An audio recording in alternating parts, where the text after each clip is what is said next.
At that commission meeting, you said, it's dire, someone will die. It's eerie listening to your words because that's what occurred. So let me just take a minute, sorry. Fire Captain Freddy Escobar, You're not supposed to make me cry. 35-year veteran of the Los Angeles Fire Department, wishes he'd been wrong, and this had not happened. For years, the LAFD union president warned that a disaster like the Palisades fire could happen. And while the cataclysmic weather conditions were historic, Escobar also blamed something predictable that hurt the firefight: money. This is a woefully understaffed fire department. We either going to have a fire department that's going to reflect 2025, or we're going to have a fire department that's going to reflect the 1960s. A CNN analysis shows out of the 10 biggest cities in the nation, Los Angeles ranks 9th when it comes to the number of firefighters per resident. And it shows. Millions of dollars in rescue equipment is just sitting in a lot, unused, because the fire department can't afford to hire the mechanics to repair it. LA's fire chief said in a recent memo, the fire department's staffing levels were half the size of what they should be. If we cut one position, if we close one station, if we close one resource, the residents of Los Angeles are going to pay the ultimate sacrifice, and someone will die. Just last month, fire personnel packed an LA Fire Commission meeting, begging the city to rethink the budget. These cuts came at exactly the wrong time, with calls for services at an all-time high and our firefighters at their breaking point. We are straining our department's resources beyond the brink, and we cannot continue on this path. City Councilwoman Tracy Park was there too. There are large swaths of the city with no emergency response resources available. Are we going to be having the same conversation next year and the year after? We can't. We can't. I think that people are rightly upset, not only that this happened, but there is a sense that we as local leaders needed to do more for them. I feel like I let them down. And I've been screaming about it from the day I came in. And so I think there is an obligation of us to not let this be for nothing. I think this has to be the wake-up call. LA Mayor Karen Bass said at a recent press conference that the budget didn't have an impact on the firefight here in the Pacific Palisades, mainly because of the unprecedented nature of these fires. Now, there has since been a city council meeting. Mayor Bass, as well as members of the city council, according to the fire union, appear to be much more on board about increased funding for the fire department. And the fire union says that they do feel that things may begin to change. Kyung Lah, CNN, Pacific Palisades. I think that we're all on edge. The National Weather Service says the LA fire risk is higher today after a short reprieve yesterday. It's re-upping the severity of its red flag warning. What I'm most concerned about for this event is a new fire start. CAL FIRE now ranks the Eaton blaze as the most destructive in Southern California history. It says the Palisades fire is the second. Officials say together they've burned more than 12,000 structures. We know everyone wants answers, and the community deserves answers. Investigators are trying to find out how the fire started and became so destructive. New analysis of images from satellites and a wildfire camera suggest the Palisades fire might have ignited near the burn scar from a blaze earlier this month. As for the Eaton fire's origin, newly released video of flames near an electrical tower on January 7th might be a clue. Experts say a perfect storm of wind and dryness caused the fires to spread rapidly. They say no fire department in the world could have done better with those conditions. But newly surfaced video shows firefighters warned city leaders of understaffing just last month. If we cut one position, if we close one station, if we close one resource, the residents of Los Angeles are going to pay the ultimate sacrifice, and someone will die. I'm Mimi Kiley reporting. There's still hazards in these neighborhoods, down utility poles, debris in the roadway. We spoke to the family that lives at this home. They were one of the last to leave the Palisades. It's been more than a week and they still haven't been able to return back home, but we brought some of their home to them. Oh my God. It's the first time Paul Yonette and his 91-year-old father Howard have seen what's left of the home they lived in for decades. Roadblocks are keeping them out, but we were able to grab video for them and a few mementos buried amongst the ashes. When the evacuation orders came last week, Paul and Howard stayed. They raced to safety after trying to defend their home with garden hoses. Do it, and then suddenly there was a wall of flame and heat and embers. My jacket was catching on fire. Howard's other son, Henri, shot this video the next morning. Oh my God, it's gone. It's gone. The neighborhood he grew up in, destroyed. Now he's not sure if the community will come back again. You have people who have lost everything and are absolutely not going to be able to afford having to live somewhere else on a pension. While winds this week aren't nearly as powerful as when the fire started, Colin Noyes with CAL FIRE says they're up against dry conditions and low relative humidity, increasing the risk of new fires to pop up. We have a strong initial attack force right now. All of our aerial resources here, all of our fire engines and crews, if they're not actively engaged in this, they can be easily deployed to any new starts. Red flag warnings have been reinstated for parts of Los Angeles and Ventura because of gusty winds that are expected throughout the day today. In Pacific Palisades, I'm Lee Waldman reporting. What is it like coming back to work? I just wanted normalcy, so that's why I came back to work.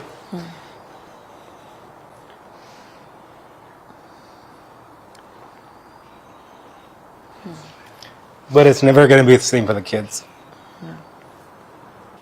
I mean, how are the kids managing? Because they would have, I mean, I know your wife packed some stuff, but they're very unrooted right now. Yeah, I think they're doing as best as they can, you know, but they do have moments like my wife puts them to bed. They've talked about, you know, like, I want to go home. I want to go back to school. Yeah. You know, and unfortunately we live right next to the school, so that fire took the school too. School's gone. Yeah, totally. Yeah, this is my route home. This is how I get home in the morning. In the morning, because you're usually working overnight, right? Yeah, we worked 2 days, 48-hour shifts. My bench made it with the concrete. So it's this house right here, Chin? Yep, right here. Oh my gosh. Basketball hoop. The boys asked about the basketball hoop if they made it. Man.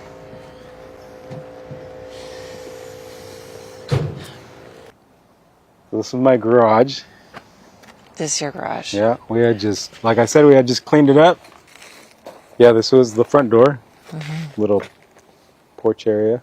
We're sitting right here. And then, where did you see the flames? You can just see the orange glow over the trees. Ah, right over there. Yeah.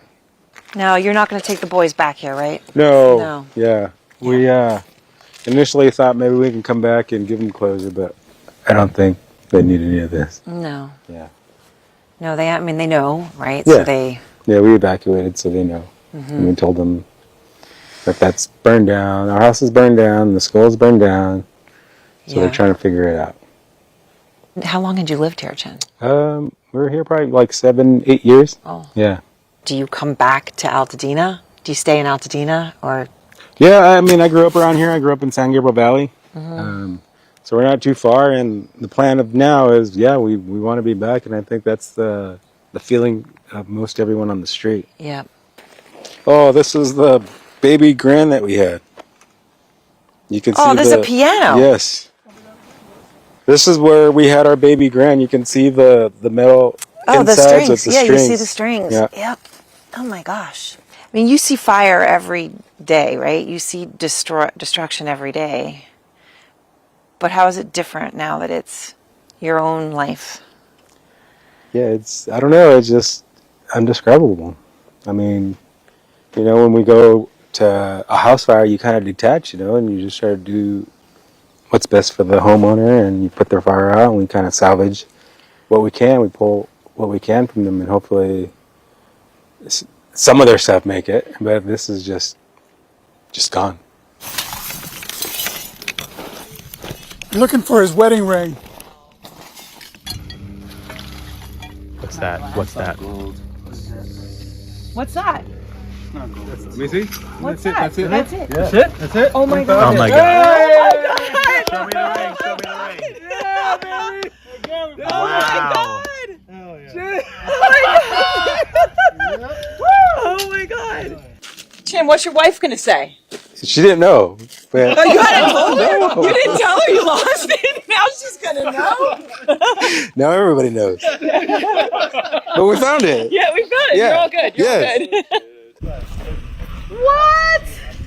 Oh my gosh. We found it. We found it.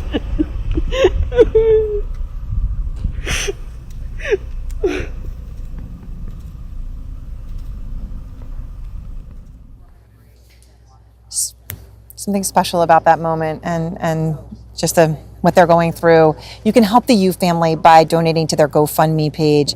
Go to GoFundMe.com and search for Chin Yu, CHIENU, to find their donation page.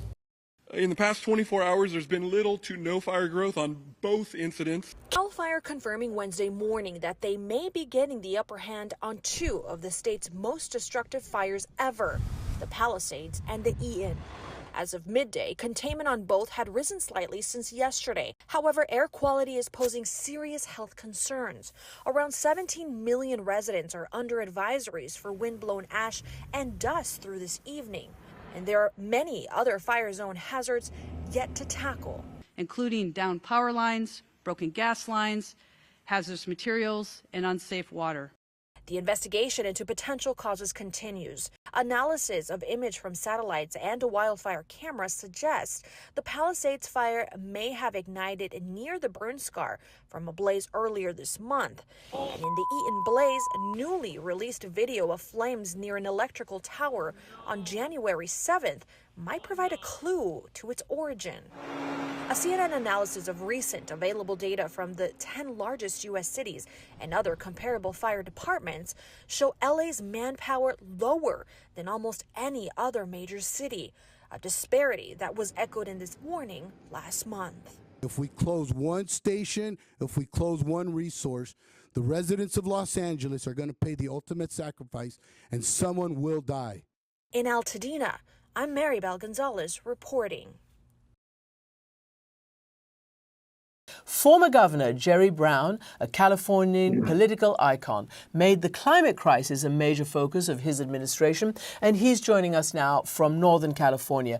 Governor Brown, welcome back to our program. You know, it seems we always need to get your wisdom when we are faced with these massive crises in your state and elsewhere. Can I first start by asking you, therefore, to lay out what California has done over the years? It's known to be, quote unquote, the most fireproof state in the nation. Well, first of all, let me just distinguish two fundamental points. Mitigation of climate change, that's reducing emissions, and resilience, which is preparing and dealing and confronting the consequences of a warming planet or of emissions. And that's really where your question goes. What's California been doing? It's spent more money on preparing for fires than any other state, or that in recent years, as any other time in its history. And generally speaking, the California fire services are deemed among the best in the world. And they really are quite excellent. And they have thrown themselves into this in an extraordinary way. California's been working on their forests in ways that the federal government has utterly failed to do. So they do design planned burns, they mitigate brush, they do all sorts of, and they pre-position engines and infrastructure and stuff that can be used to fight fires. And there's exercises. So California's doing quite a lot. But is that enough when you have 5 fires? No. The fires overcome in the moment, in the days when they're occurring, the best of human planning. So we need to do more. But these catastrophic events don't happen every day, and they don't happen in the same place. So you have to balance the investment with the risk. I think California's done a pretty good job. It can do better, and we're going to learn a lot from this particular fire. But given the nature of it, I think just starting the blame game is not helpful. And to politicize a tragedy of this nature indicates that America is moving in totally a new political direction, where dissension is going to be the order of the day, and that's not going to help anybody fight fires or govern. So I just want to, pull out a couple of things. The preparation. I mean, some of the reporting has been. Is there enough water in the hydrants? As you said, multiple fires, high winds. It's almost, it is the perfect storm. To your mind, is it because there are this many fires and because of the winds added to the climate, or are there other infrastructure things that weren't in place?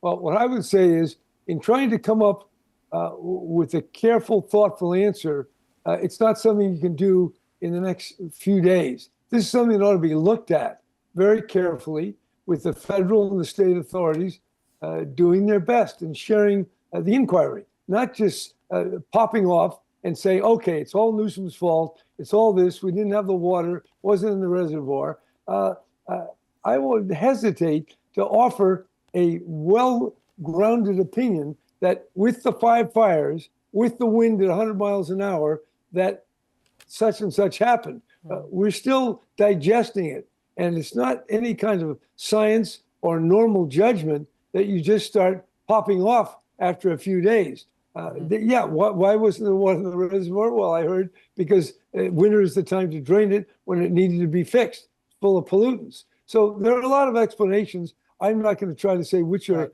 good or which are bad. It's a tragedy. People are dying. People don't have homes. And now to make a political football out of this, it's not only shocking, but it's a portent of America in the years ahead, sailing into very troublesome waters.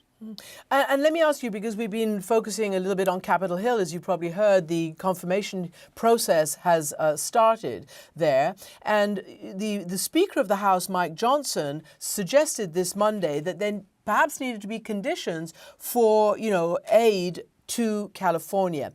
And we know from research that your state, California, pays $83 billion more into the federal pot than it ever gets back in federal government spending. There's a lot of misinformation out right now. How does this affect the firefighting and people's morale? Well, they don't always read all these newspaper accounts or the media accounts coming out of Washington. We're going to fight the fire. These are heroic individuals, the people who fight fires. They're up 48 hours sometimes. They're taking their own lives, putting their own lives at risk. So I think we need to just stand back a little bit and understand what's at stake. Now, if you want to say conditions on federal aid, does that mean that people who live along the Mississippi River and they try to rebuild, you're not going to give them any money? Or people on the Florida coast in Miami and elsewhere, you see the sea is rising, your houses are built in the wrong place, we're not giving you any money. Well, I think that's a legitimate inquiry, but it shouldn't be just a Republican Democrat, Trump versus California. That's not healthy. California will fight back. We'll defend our interests, but we have to also work to pull our country together. We have so many challenges from abroad, but right here at home. And I'm afraid if the early indications from the Speaker and from the President are a portent of things to come, I'd say worse than the fires, democracy is on a real precipice. And since you bring that up, I want to ask you about the whole DEI, controversy that this incoming administration seems to have as a mantra, DEI. We just heard it from Hegseth. He talks about equality, not equity. He talks about standards not being met, by minorities or women in the Pentagon. And there's already been Elon Musk saying DEI about what he believes is the problem in California with the fires. What on earth does that mean, and how? I mean, how is that affecting, the body politic?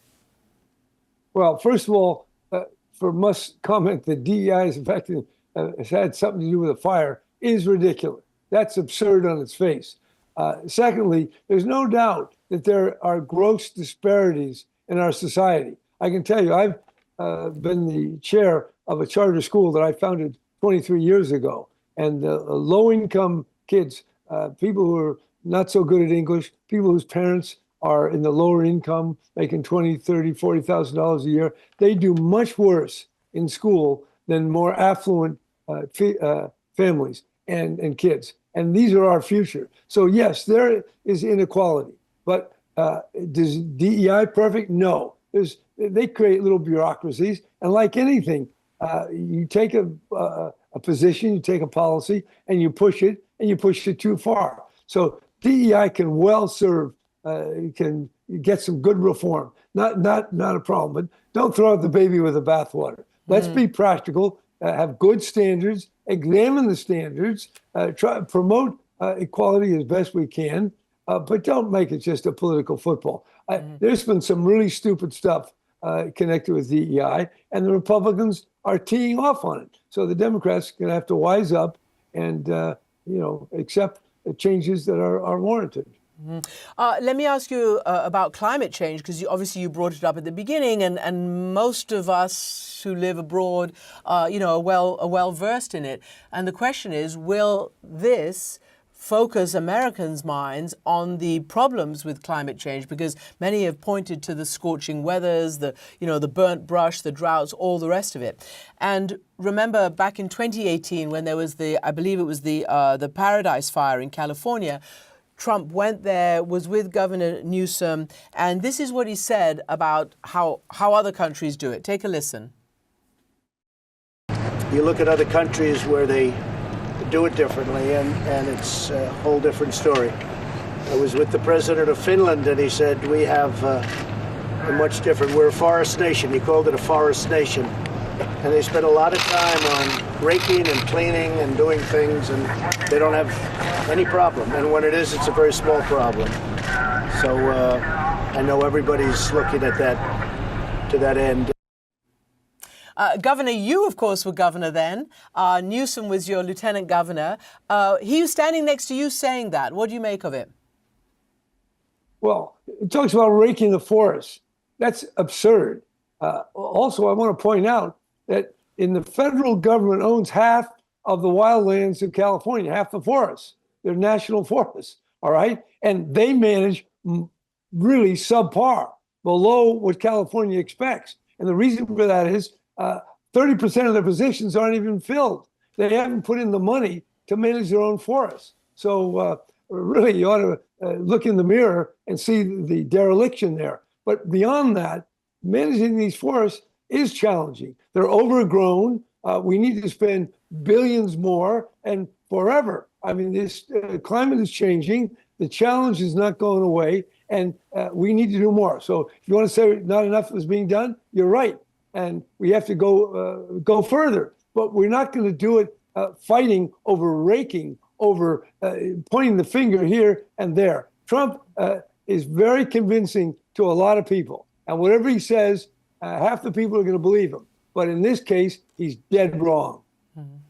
And Governor, finally, with all this talk about mass deportations, some have raised the question about who is going to be the workforce, who's going to clean up, like the toxic ash and all the other things that are going to be left in this war zone in parts of California now, if they're mass deportations. And added to that, do you think that these now regular crises will encourage people to leave California for good and set up elsewhere? Well, elsewhere, they're going to have fires in Arizona. They get tornadoes and floods in North Carolina. The sea is encroaching in Florida. New York City subway flooded. Wherever you go, you're not going to escape nature. And nature is being disrupted profoundly to the tune of 50 billion heat-trapping gases put into the atmosphere every year. Until we get a handle on that, we're going to have to spend trillions on resilience, on compensating, building flood barriers, taking away vegetation, hardening houses. This is a huge national crisis. And I will say this, that Trump is going to start the oil drilling, is going to take away electric cars and appropriate efforts and regulations to curb emissions. And he's going to reduce to absurdity the proposition that climate change is a fraud. He's going to disprove that in a very dramatic way. And I believe the movement to rein in the climate change is going to grow under Trump. Maybe not the first few months, but in his term, you're going to see a radical awakening of people in ways they've been asleep today about the true dangers of climate, which affect everyone in the world. And unfortunately, it hasn't been treated that way, that China and the U.S. have to work very closely together. It's not just China, the great power adversary. China has to be a partner or we'll never make it. The same is true of Russia and other mutual threats that we all face as people. So it's not just California and Trump and Washington having to work together. It's California and America and the rest of the world. If we don't wake up, humanity will suffer and suffer grievously. And it is right now. Governor Brown, thank you very much for being with us.